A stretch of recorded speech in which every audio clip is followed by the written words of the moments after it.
النهارده بنجتمع عشان نناقش رسالة مقدمة من الدكتور هشام محمد انور وبتقرا الدكتور على الماجستير في جراحة الأنف والأذن والصداع.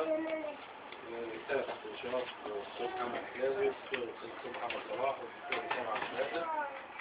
وبيسعدنا إن يكون معانا أخونا الدكتور طلعت مناقش الفاعل بتاعنا اللي هو ناصر عين فاعل الدكتورة، والدكتور هشام نجم برضه ناصر عين فاعل ألمانيا.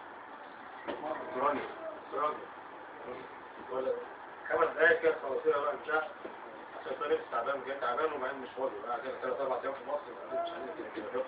في البداية كل شكر للسادة المشاهدين والدكتور محمد عبد الرحمن والدكتور محمد صلاح حسونة والدكتور هشام عبد القادر. كل الشكر للسادة المؤسسين والدكتور محمد والدكتور هشام والدكتور محمد صلاح. بسم الله الرحمن الرحيم. هذا البرزنتيشن Cycle of our research is a comparative study between endoscope assisted myeloplasty and the microscope assisted myeloplasty. The aim of our work is to evaluate endoscopic assisted myeloplasty as one of the recent techniques of the recent techniques of myeloplasty and to estimate how effective it is regarding graft, decrease, healing results, post-operative pain, operation time, and patient compliance, and compare it with the conventional microscope. Chronic subarachnoid media characterized by persistent discharge from the middle ear through a tympanic membrane perforation with a global burden of about 65 to 330 million individuals with renal ear, 60% of whom suffer from significant hearing impairment. Myeloplasty which is the procedure for treatment of chronic subarachnoid media, stage 5, is one of the most common forms of surgery of all. It can yield very satisfying results for both to the patient and surgeon. The results are usually explained in terms of take-up rate of the graft and healing improvement. The two principal goals of management are eradication of infection and closure of tympanic membrane perforation and hence improvement of healing. Target population of our study were patients attending the EMT outpatient clinic in Castlevania Hospital with the chief complaints of air discharge and hearing impairment. Included criteria included age from 15 to 55 years old, perforation trunk, central small size to subtotal. The following were excluded from our study: patients with cholesteatoma, marginal or attic perforation, otitis externa, automycosis, ossicular fixation, ossicular discontinuity, divergent cases, and those with upper respiratory tract infection. A total of 30 patients underwent myeloplasty. Half of them had endoscope-assisted procedure and the other half had microscope-assisted myeloplasty. History taking and endoscopic examination was done. The ultrasound odometry was done pre-operative and post-operative. Final assessment of the tympanic membrane and healing was done at 3 months post-operation, and impact mobile tympanic membrane with closure of ear bone gap to less than 15 decibel at 3 months post-operative was considered a successful outcome. Technique of endoscopic myeloplasty or noise through a post-operative approach. Technique of endoscopic myeloplasty 0 degree 17 cm long, 4 mm wide half in the endoscope was used. All surgeries were done by visualization using monitors through millimeter route. Here we have some videos to show you. This one, harvest is temporary fascia graft, an incision in the midline just above the hip, about 1 cm. Here is the graft.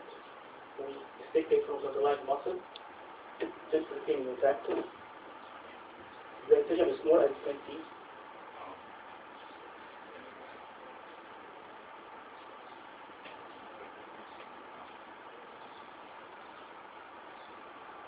One advantage of this incision is we can prolong it or extend it in theory, so we can shift to post-operative approach if needed. Here we do training of the perforation by a needle. There is a central perforation, there is our needle. We do training of the perforation.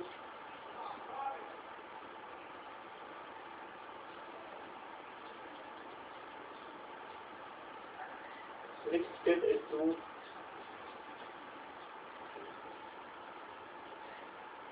do a canal wall incision,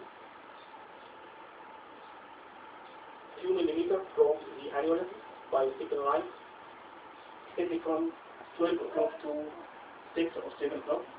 We tail the incision according to the size and size of perforation. This is the tympanometer flat elevated. This form applied into the middle ear.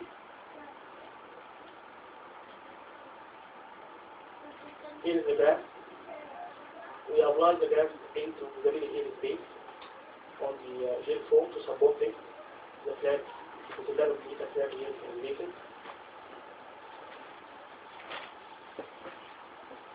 Then we apply gel foam into the graph to support it.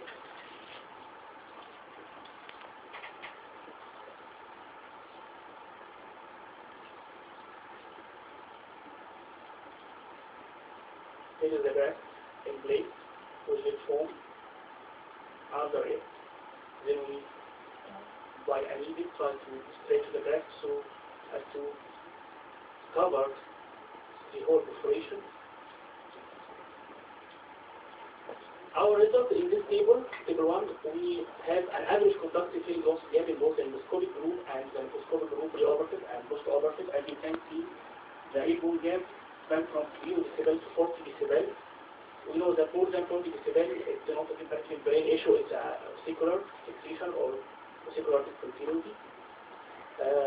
We notice here 50% of our target population of our patients have an airborne gap less than 30 decibel, 46 of them post-operative have an airborne gap less than 10 decibel.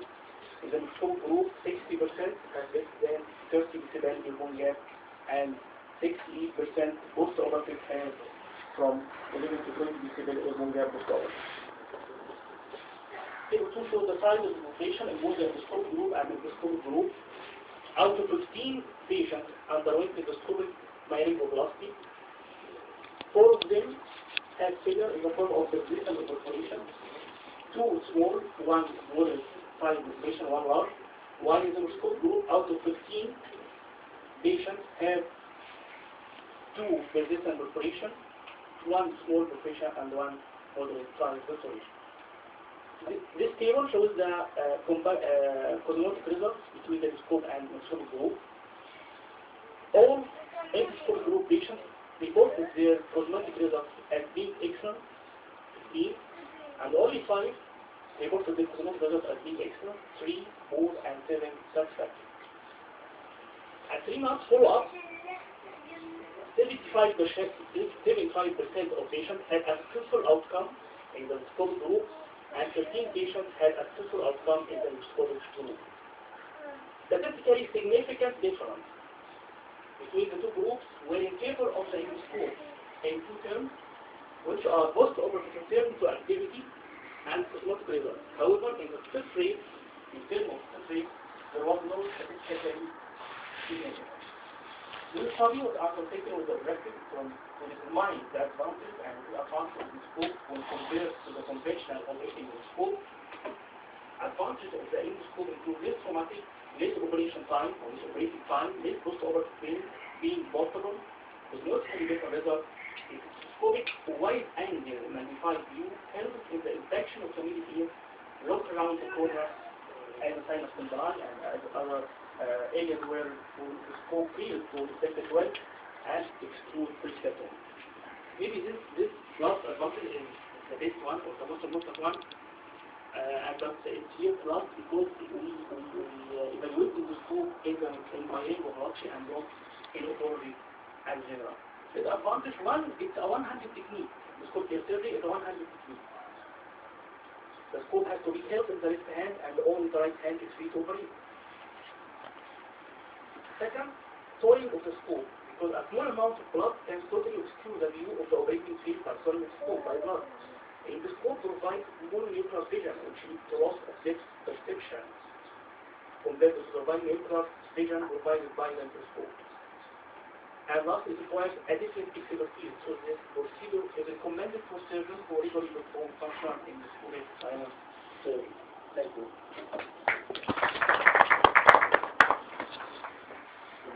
أنا بشكر الدكتور محمد تجاري دعوته لي الناس في الرسالة.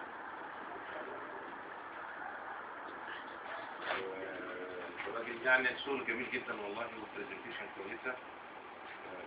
الدكتور محمد صلاح سوني. انت كاتب في الظاهر كاتب محمد صلاح حسن. يعني الراجل عاش 25 سنة يعني. العربي لا هو بالعربي هو حاجه بس ده الاول راح لكن حسونا لا ده غلطان في اسم المشرف والدكتور هشام عبد القادر ده جبته من الراجل ده فين ده موجود هو غلطان في كندا لا يا اخي عمر راح كندا السعوديه وكده راح كندا لا عنده ولاده بص بقى هي عشان هي بس الفكره الوحيده اللي فيها حضرتك ان انت يعني المفروض كنت ايه هي طبعا الصور متاخده من صور احمد يوسف اللي هو اللي ناقش قبليك من اسبوعين في كام صوره هنا متاخدين من صور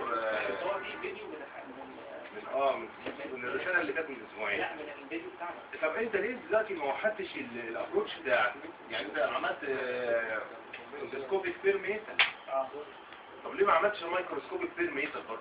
فتحتها من ورا عشان تقارن بقى لو في هم لو في السايتو كوربوريشن رايح عندنا كتير لا هايله طبعا. هي دي فكره برضه مهمه. طبعا قارن دلوقتي اكشن فورم. يعني انت ليه ما قارنتش البير ميتال العربيه النقل دي ولا الترانس كانال مايكروسكوبيك او بير ميتال عماله بص حتى لو كان مش بيرميتال كانت اورال مثلا يعني لما تيجي تقول بقى انا اعمل ايه هو اللي بياخد وقته يبقى ده يعني ايه دي كل عشيره كل دي صدمات اللي انت بتقول عليه بس اللي هي حل الصوت طبعا ده احنا ما نخش دكتور هشام عندك اي كلام تقوله ولا مفيش هو انا ما بقدرش اتكلم كده اول سنه مع الدكتور حجازي بقول يا حبيبي ما اقدرش اقول حاجه بس شوف الاحداث صغيره كده هقول حاجه كلمه واحده ليه حاجه واحده بس السكرتير كاتب انترودكشن وبعد كده ايه موجود نيجي نقرا نلاقي ايه موجود وبعدين انترودكشن يا اما بس دي بتتصلح يا اما دي بتتصلح ايه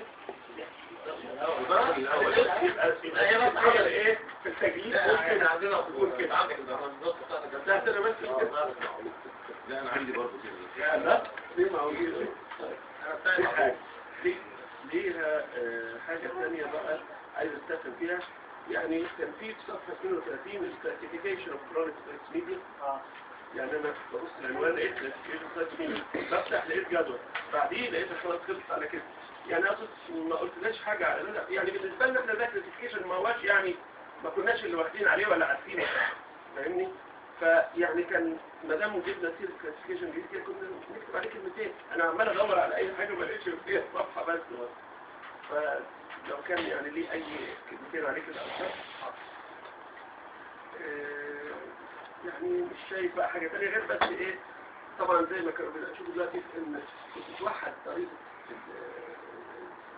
البروسيدور بتاع العمليه عشان كمان كان في نقطه عايزه تتقارن اما بتعمل بالميكروسكوب ولا بتعمل بالميكروسكوب ليه الكوبتنس لوحدها او ليها كذا ليها كوست زياده او كده بس كان لازم ان تبقى طريقه العمليه واحده بحيث تشوف الاكسبنسز هنا وهنا وتشوف برضه دي تتحط في الكونسيدريشن بتاعه المقارنه. شكرا. مظبوط ولما خبرت سالم لا ماشي الحمد لله الحمد لله